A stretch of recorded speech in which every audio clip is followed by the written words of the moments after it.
la matinale d'Exact sur EDJ-FM. Bonjour à tous, bienvenue dans la matinale d'Exact. Merci d'être là, de nous écouter en direct ou en replay sur exactinfo.fr. On est le jeudi 13 février 2025. Au programme de cette édition, l'intelligence artificielle, avec le grand sommet qui a réuni en début de semaine de nombreux chefs d'État et chercheurs à Paris. Quels sont les enjeux de l'intelligence artificielle ? Est-ce que ça vous fait peur aussi ? On décrypte tout ça dans un instant. On parlera aussi du procès qui s'est ouvert lundi, celui de l'auteur présumé de l'attaque terroriste de la basilique Notre-Dame de Nice. Elle avait fait 3 morts.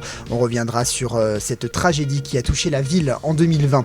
Zoom aussi ce matin sur la tentative de dialogue entamée par le président ukrainien avec Vladimir Poutine. Volodymyr Zelensky a proposé un échange de territoire pour faire avancer le conflit. Pas vraiment au goût de son homologue russe, vous l'entendrez. Retour également sur l'opération Pièce jaune. Elle s'est clôturée à Nice vendredi dernier en présence de Brigitte Macron et de Didier Deschamps.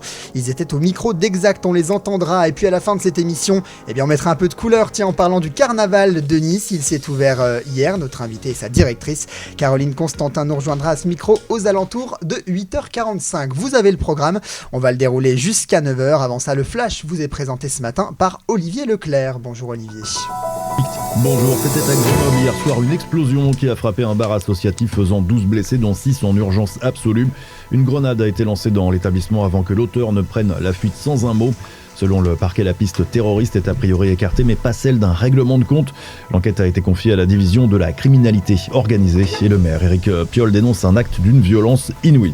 En Essonne, l'enquête sur le meurtre de Louise a fait un grand bond en avant hier. Après 30 heures de garde à vue, le principal suspect a enfin avoué l'avoir tué et a été mis en examen pour meurtre sur mineur de 15 ans. Son ADN avait été retrouvé sur les mains de la victime. Il affirme avoir voulu lui voler son téléphone et de l'argent. Sa petite amie est également poursuivie pour non-dénonciation de crime et placée sous contrôle judiciaire. Mouvement inédit dans le secteur du jeu vidéo. Pour la première fois en France, une grève est organisée ce jeudi pour dénoncer les conditions de travail et les suppressions de postes. Le syndicat des travailleurs du jeu vidéo est à l'origine de cette mobilisation avec des rassemblements annoncés partout dans une dizaine de villes en France, dont Paris, Bordeaux et Rennes. Bonne nouvelle si vous roulez en électrique, les bornes de recharge électrique vont se multiplier en France. 13 opérateurs dont Ionity, Fastned, Electra et Engie Vianeo s'engagent à investir 3 milliards d'euros d'ici 2028 pour développer le réseau. Ensemble, ils exploitent déjà pour rappel plus de 10 000 bornes de recharge très rapides, soit plus de la moitié du parc. À Mayotte, le Parlement doit valider aujourd'hui le projet de loi d'urgence pour reconstruire l'archipel durement touché par le cyclone Chido il y a déjà 2 mois. Une première étape jugée essentielle pour lancer les travaux. Du côté de l'Ukraine, peut-être un tournant diplomatique dans le conflit. Le président américain Donald Trump annonce une discussion longue et productive avec Vladimir Poutine. Les 2 chefs d'État se seraient entendus pour engager immédiatement des négociations sur la guerre. Et le président russe évoque une volonté de trouver une issue durable par la diplomatie. Enfin, on termine avec du football et avec cette mauvaise opération de l'AS Monaco qui s'est incliné à domicile contre le Benfica Lisbonne 0-1 hier soir en barrage aller de la Ligue des Champions. Et puis on termine avec un point météo. D'après les prévisions de Météo France, c'est un temps nuageux qui vous attend ce matin. Pas de panique, c'est pour aller vers le mieux. Les pluies d'hier laissent donc place ce matin aux nuages. Cet après-midi, le soleil devrait percer sur l'ensemble du département, compter jusqu'à 14 degrés au meilleur de la journée. Pour ce qui concerne demain, c'est du plein soleil qui est annoncé sur l'ensemble des Alpes-Maritimes pour toute la journée. Et puis tiens, prenons un petit peu d'avance. C'est un très bon week-end aussi qui s'annonce et sous le soleil. Lundi et mardi s'est tenu à Paris le sommet pour l'action sur l'intelligence artificielle. C'est notre info du jour. De nombreux chefs d'État, d'entreprises et de chercheurs sont venus du monde entier. Ceci pour échanger autour de l'IA et de ses enjeux, Thomas Gutt. Assistants vocaux, reconnaissance faciale, robots conversationnels, l'intelligence artificielle est partout. À la question comment ChatGPT se définirait, voici ce qu'il répond. Je me définirais comme un compagnon de conversation curieux et polyvalent. Toujours prêt à informer, aider et échanger sur une grande variété de sujets. Lancé en 2022, ChatGPT n'est pas la seule. Le chinois DeepSeek, le russe GigaChat ou encore le français Le Chat viennent concurrencer la plateforme américaine. Ils sont très proches dans leur fonctionnement. Il suffit de leur écrire une requête pour qu'ils répondent en quelques secondes. Là où certains se démarquent plus que d'autres, c'est dans la réponse apportée en fonction de la base de données sur laquelle ils s'appuient. En clair, l'agent conversationnel russe évite les questions liées à l'homosexualité ou l'avortement. Le chinois botte en touche sur les massacres de la place Tiananmen. Et c'est dans ce contexte que s'est tenu pour la 3e fois le sommet sur l'intelligence artificielle à Paris. Oui, pendant 2 jours, chefs d'État, d'entreprises scientifiques et membres de la société civile se sont réunis au Grand Palais. La France a notamment obtenu près de 110 milliards d'investissements privés, des financements pour la reconstruction de data centers un peu partout sur le territoire. Mais c'est bien en deçà du projet Stargate annoncé par Donald Trump à 481 milliards d'euros. Le sommet s'est conclu par la signature d'une déclaration pour une IA ouverte, inclusive et éthique. Toutefois une victoire en demi-teinte puisque les États-Unis, le Royaume-Uni ou l'État d'Israël ont refusé de signer le document. Des échanges bienvenus alors que le sujet de l'intelligence artificielle pose de nombreuses questions. Faut-il ou non l'utiliser? Quel impact sur l'emploi? Ce sont les interrogations des Niçois comme Logan qui préfère se passer de l'IA. Dans ma classe, il y en a beaucoup qui font avec ça et ils disent que c'est pas super fiable. Donc moi je préfère faire par moi-même. En plus au moins je sais que je suis 100% honnête sur mon travail. À l'école, son utilisation fait aussi débat. Selon Ornella, les professeurs ne partagent pas tous le même point de vue. Ils sont assez mitigés d'ailleurs cette année, c'est étonnant parce qu'on a beaucoup de chapitres en rapport avec l'IA et en fait tout dépend des professeurs. Il y en a qui trouvent que c'est vraiment mauvais parce que ça va nous rendre débiles et feignants, plus dépendants, et d'autres pensent que c'est mieux parce qu'en fait c'est le progrès et le but même de l'humain c'est de progresser. Les entreprises se posent aussi la question de l'usage de l'IA. Vincent cherche une solution sans risque pour ses données. J'ai quand même plusieurs projets où on aimerait bien la mettre en place, notamment pour nous aider à faire tout ce qui est documentation, spécification, des choses comme ça, et plutôt en local, quoi. Pas utiliser un chat GPT générique, plutôt une IA spécialisée. Parce que pour nous, il y a quand même un sujet de cybersécurité aussi. Quand ça va s'intensifier, la question qui va se poser, c'est comment est-ce qu'on reste maître de nos données ? Adam est en informatique, il l'assure. Si l'IA se développe davantage, il compte bien l'utiliser. C'est sûr que dans les années à venir, vu les métiers qui vont se développer avec, il serait possible que j'utilise très fortement. Soit possiblement pour corriger des exercices d'informatique ou peut-être pour me renseigner sur certains points. Ce qu'il y a de sûr, c'est que personne n'arrêtera le progrès. C'est pour ça que les pays tentent plus ou moins facilement de prendre le train en marche. De son côté, l'Union européenne cherche plutôt à réguler. Depuis août 2024, l'IA Act est entré en vigueur. Ce premier règlement européen régulant l'intelligence artificielle vise notamment à protéger les droits fondamentaux des êtres humains. Cette semaine s'est ouvert le procès de Brahim Awissaoui. En 2020, il avait tué à l'arme blanche 3 personnes au sein de la basilique Notre-Dame de Nice dans un attentat islamiste. On revient sur ce qui s'est passé ce 29 octobre 2020 avec vous, Hugo Petitjean. Il est un peu moins de 8h30 quand le terroriste entre dans la basilique. Il égorge d'abord une femme de 60 ans qui se trouvait à l'intérieur de l'édifice. Alerté, le sacristain tente d'intervenir, mais Brahim Awissaoui le poignarde mortellement. Il blesse une 3e victime, une franco-brésilienne venue aussi porter assistance. Elle parvient à s'enfuir, mais succombe à ses blessures après avoir donné l'alerte dans un bar à proximité. La police municipale est la première à arriver sur les lieux aux alentours de 9h. 5 policiers entrent dans la basilique, ils font face à l'homme, ils tentent de le maîtriser avec un taser avant de dégainer leur arme de service et de faire feu. Le terroriste est gravement blessé, il est menotté puis transporté à l'hôpital. Quel est justement le profil de l'assaillant ? Eh bien, Brahim Awissaoui est un Tunisien en situation irrégulière sur le territoire français. Il quitte la Tunisie, puis est secouru en septembre 2020 dans les eaux italiennes à bord d'une embarcation de migrants. Il est placé en quarantaine en raison du Covid. Puis le 9 octobre, on lui ordonne de quitter le territoire italien. Il a pour projet de rejoindre la France, alors il part vivre et travailler en Sicile quelques temps. Le 27 octobre, il prend le train à Vintimille et arrive à Nice. Depuis 2018, il fréquentait régulièrement des salafistes, certains étant impliqués dans des affaires terroristes. Cet événement dépasse sans rappeler un autre attentat quelques jours plus tôt. Ah oui, l'assassinat le 16 octobre de Samuel Paty à l'entrée de son lycée à Conflans-Sainte-Honorine dans le Val d'Oise. Les enquêteurs ont d'ailleurs retrouvé dans le téléphone de Brahim Awissaoui des photos d'Emmanuel Macron aux côtés du cercueil de Samuel Paty. Il avait aussi des photos de son tueur, le Tchétchène Abdullah Kanzorov. Désormais, le terroriste est devant la justice. Le procès s'est effectivement ouvert ce lundi 10 février devant la cour d'assises spéciale de Paris. Brahim Awissaoui est poursuivi pour assassinat et tentative d'assassinat en relation avec une entreprise terroriste. Au départ, il niait catégoriquement les faits. Il disait ne plus se souvenir de rien. Mais hier, il a reconnu être la personne filmée lors du massacre. À voir désormais s'il reconnaîtra aussi être l'auteur de l'attentat. Il encourt la réclusion criminelle à perpétuité. Le procès devrait se terminer à la fin du mois. Les précisions de Hugo Petitjean. Dans un instant, on zoom sur la situation entre l'Ukraine et la Russie autour d'un possible échange de territoire.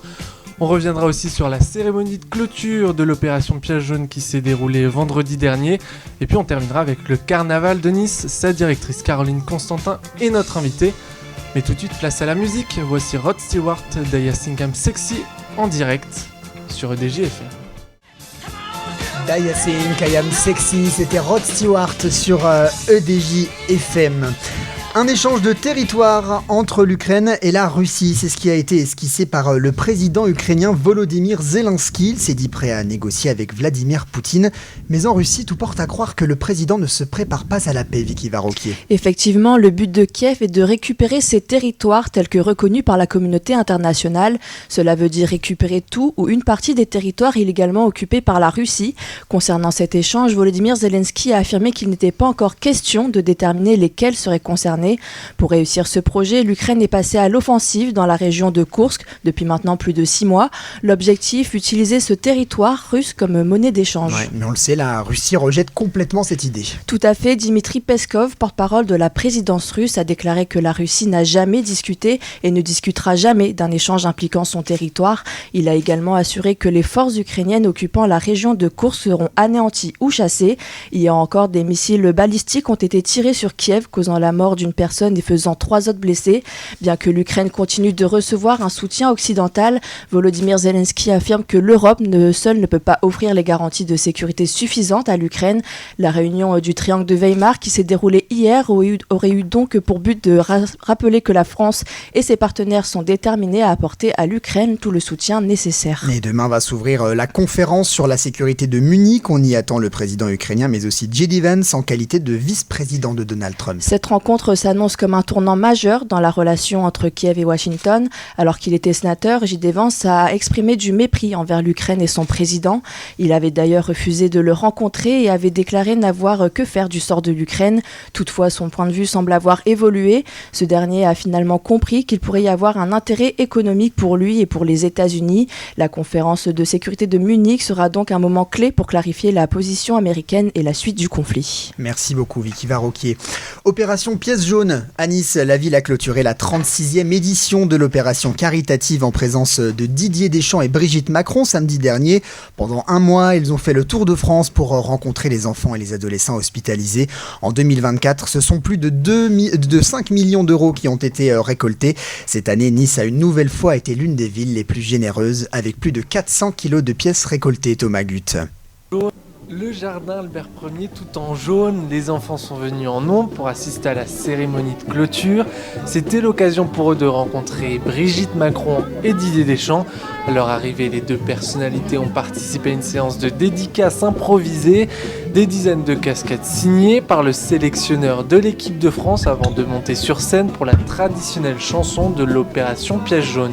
Est-ce que vous voulez rester avec eux pour chanter ? On veut chanter. Alors, voilà, On donc veut voilà. chanter. Donc vous allez bien écouter et vous allez chanter le refrain. Un, deux, trois petits soleils, comme ces petits bouts de rêve qui attendent un geste au fond des poches. Au fond des poches. La chanson Les Petits Soleils interprétée par Julien de la Star Academy, Esmé ou encore Jack de The Voice.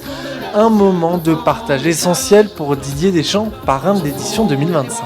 On est là pour eux, pour leur bien-être, le bonheur et il y a beaucoup de projets qui ont été réalisés mais il y a encore de l'attente à travers toutes les rencontres qu'on a pu avoir avec les enfants, le personnel hospitalier, les parents, les adolescents, faire en sorte d'améliorer le quotidien de tous ces enfants.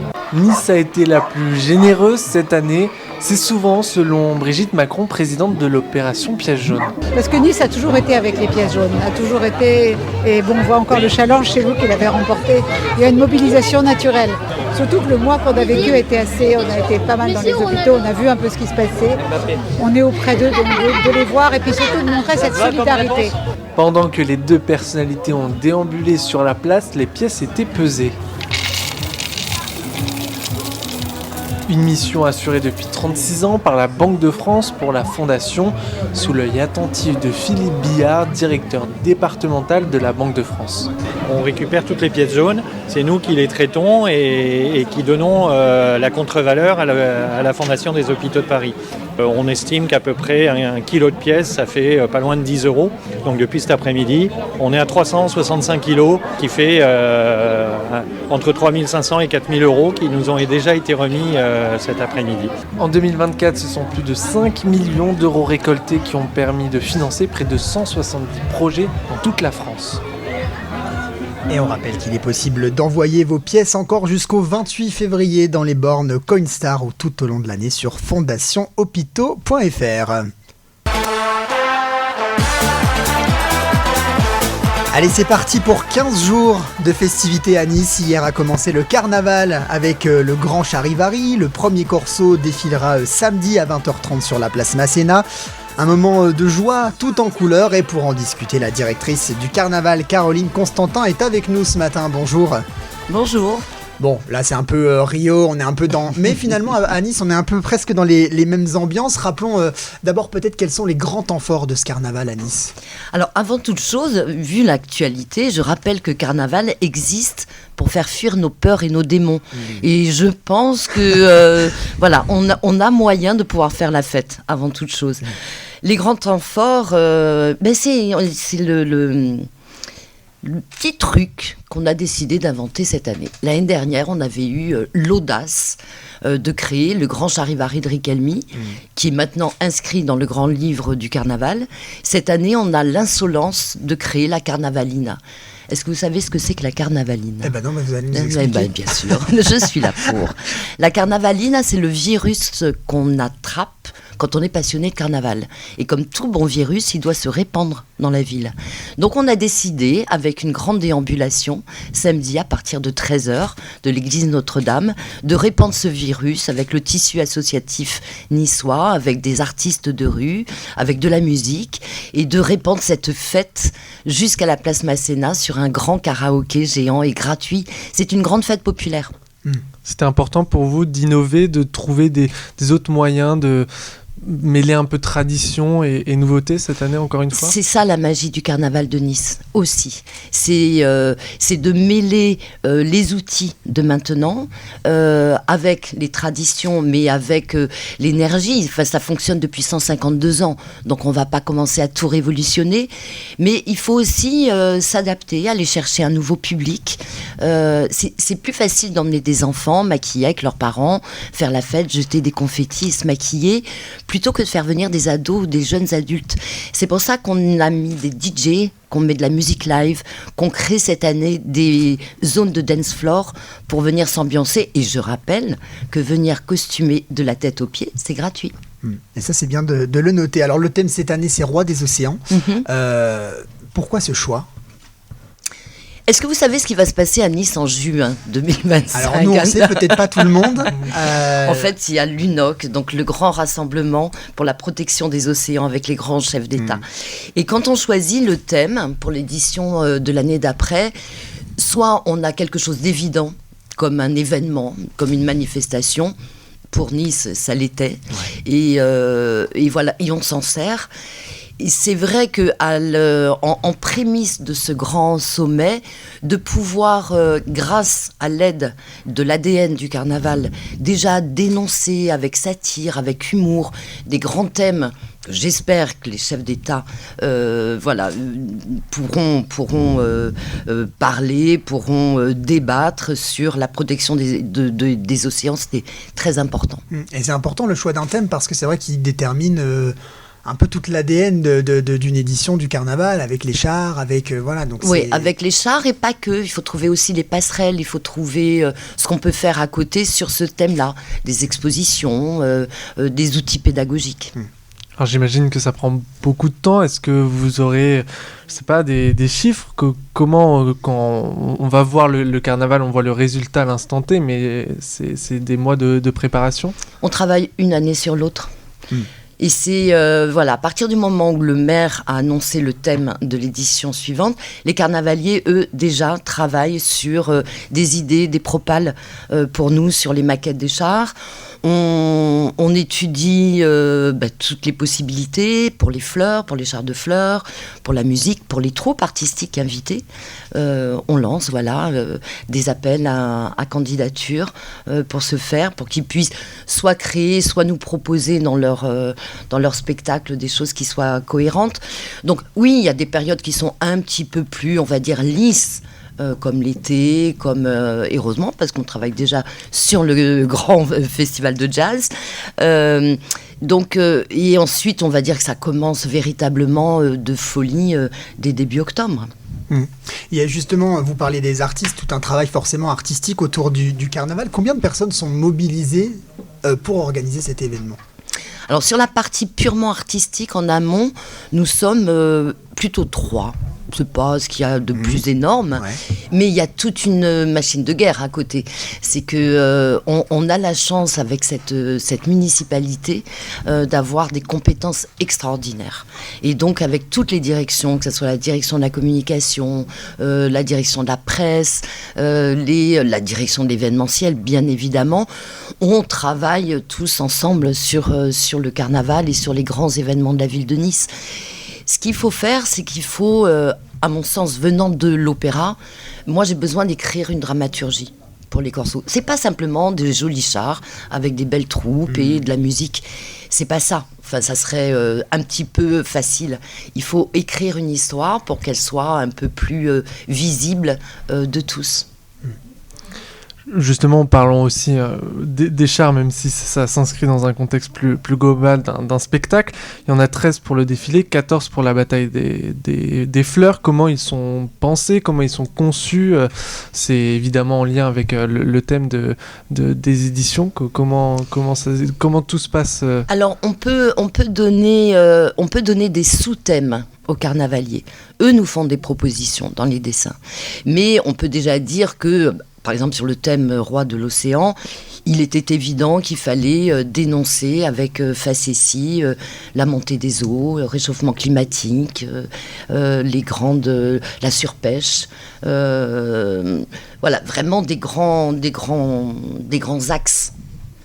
Et après, ils nous font des propositions. Alors, ce qui est très difficile, c'est qu'ils sont hyper talentueux. Et ils sont très créatifs. Et après, il faut qu'on fasse un choix. Et c'est plus difficile de faire un choix. Et c'est là que la dramaturgie s'impose à moi. Si on doit faire un choix, c'est qu'elle doit raconter une histoire. Il y a un début et il y a une fin. Est-ce que ces chars sont réutilisés d'une année sur l'autre ? Alors, pas les mêmes décors, mais est-ce qu'il y a des éléments qui peuvent être réutilisés ? Non. Pas du tout. Les éléments qui sont sur les plateformes appartiennent aux carnavaliers après le dernier corso. Ils en font ce qu'ils veulent. Voilà. Donc ça ne nous appartient pas. Ce qui nous appartient à nous, collectivité, ce sont les éléments d'animation, donc de type grosse tête, etc. Et ça, on les garde d'une année sur l'autre, puisque certains établissements dans la ville sont très friands pour animer à la sortie d'un resto ou dans un hôtel. Et montrer que Carnaval existe dans la ville. Et on en voit fleurir de temps en temps, justement, quelques jours, quelques semaines avant le Carnaval, devant effectivement. Et dans le village de Carnaval, bien évidemment. Évidemment. Le défilé, c'est aussi un show donc, avec de nombreux danseurs. Il y a eu des répétitions, des chorégraphies. Comment ça se passe ? Non. C'est un peu là le stress. D'accord. Non, on peut pas faire, c'est du live. Ouais. C'est du live. C'est pour ça que c'est aussi angoissant, mais c'est de l'adrénaline, c'est de la belle angoisse. Mais à chaque fois, on remet le couvert parce que ce sont pas les mêmes troupes. Ils peuvent pas. C'est une parade, c'est une déambulation, c'est un défilé, donc tout le monde est là pour faire la fête. Ils ont tous leur chorégraphie, ils s'adaptent ou non à la musique. Ce qu'il y a en répétition et ce qu'il y a de fait, c'est avec notre équipe et notre troupe des ambianceurs, Nice Kids, qui, eux, ont l'habitude de se déployer sur le globe pour animer le public, la promenade, les entrées, mais ils connaissent leur partition parfaitement bien. Je dis eux, on dirait que moi, non. J'imagine que vous aussi. Moi, j'essaye. Alors comme c'est du live, on imagine qu'il peut y avoir parfois des imprévus. Comment vous vous adaptez? Comment vous réagissez? Est-ce que vous avez une situation un petit peu insolite que vous avez vécue ces dernières années? Eh oui, l'année dernière, la roue du char du roi s'est coincée, s'est tordue. Il est resté en panne en haut de l'avenue de Verdun. Et alors c'est un petit peu étroit en plus, à ce niveau-là, situation géographique difficile. Et on s'est demandé, parce que les chars ne peuvent pas passer à côté de lui, les autres, et tout était bloqué, bouché.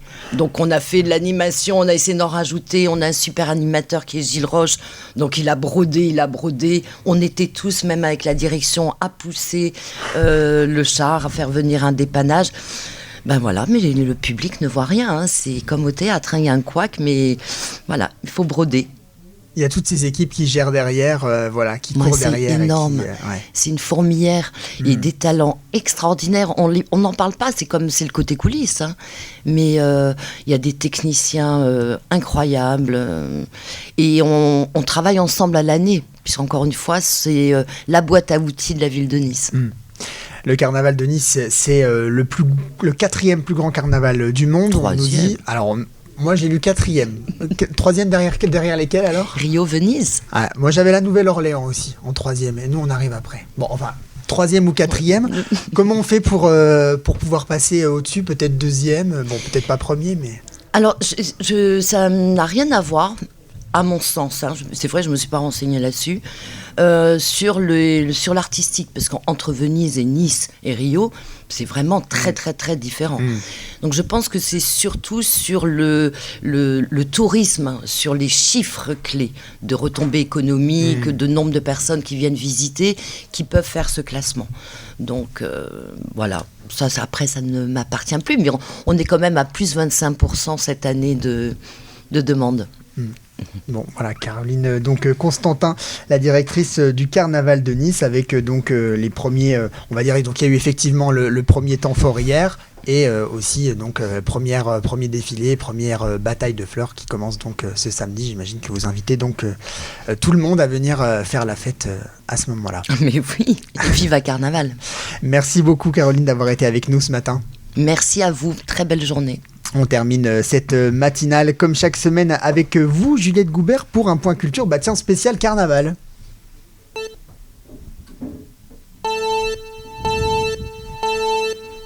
Et oui, ce dimanche 16 février, le Carnaval de Nice accueillera un événement phare, la célèbre course des garçons de café.